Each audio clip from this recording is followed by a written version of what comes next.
very clearly. It was on the record. He didn't say it was off the record or anything like that. Right? Nothing like that. And I actually talked to him this afternoon to make sure that we both understood that was the case. And it wasn't just Reince Priebus that he unleashed against. It was Steve Bannon, another senior advisor to the president. Yeah. We talked about Bannon.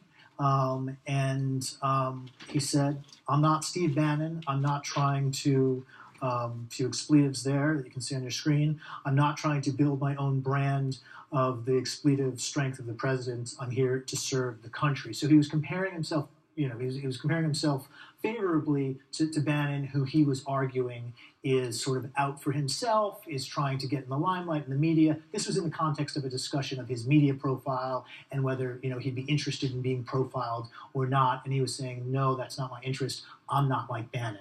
And he also told you that he actually has he had reached out to the FBI because of the Politico story on his financial disclosure statement, information that was going to be made public in any case. Yeah, this is what is really bewildering about the last 12 hours in Scaramucci.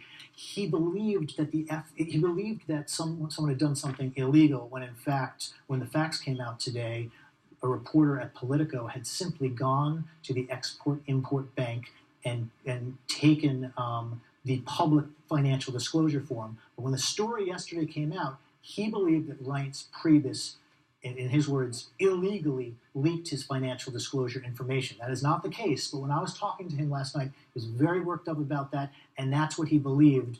And to my utter amazement, he told me that he had already contacted the Justice Department about Read that little section from the article that you wrote.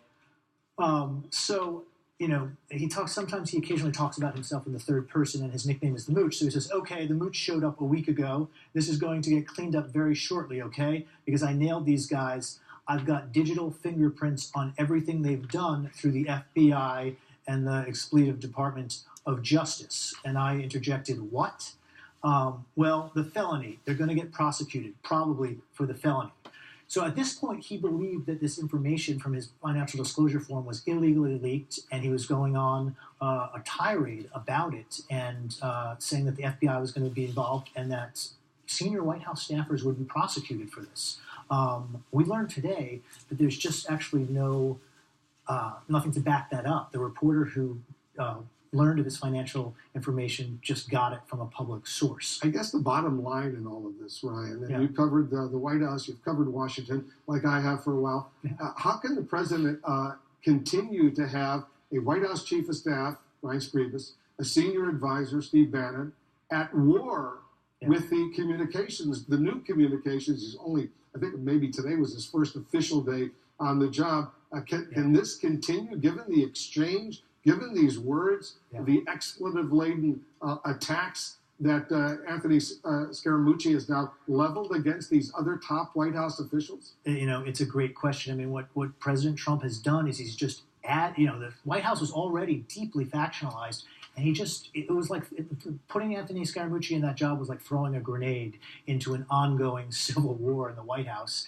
And I think for the first few days of Scaramucci's tenure, he really tried to play down these tensions. But once he started to believe that he was being attacked, privately, dirty pool, I believe he called it on CNN this morning, he decided, to fight back and do two things. One, try and track down the leaks, as he tried to do with me last night. And then two, go after the people who he believes are, I don't know any other word for it, his enemies in the White House. But I don't see how a White House can function with this kind of civil war. And it's unlike anything I've seen in covering. You read these quotes, Ryan, because I know you very calmly.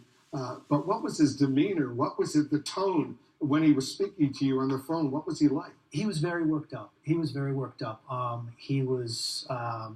angry. He was frankly angry. He was angry, one, that I wouldn't tell him who the sources were. And then when we started getting into the details and I started asking him about Reince Priebus and other aspects of the ongoing stuff at the White House, he just was getting worked up into a tizzy. He had just left, earlier in the evening, he had left that dinner with Trump. One of the other things we report in the piece is that at that dinner, he told me that he raised some of these same issues with President Trump. He raised these issues of Reince leaking against him, and he said he was going to talk to the president more today about them. I want you to stand by because we're going to have more quotes from this very, very powerful and very dramatic article that you've written. I want you to stand by, but Republican Congressman Peter King of New York is with us right now. He's a member of both the Intelligence and Homeland Security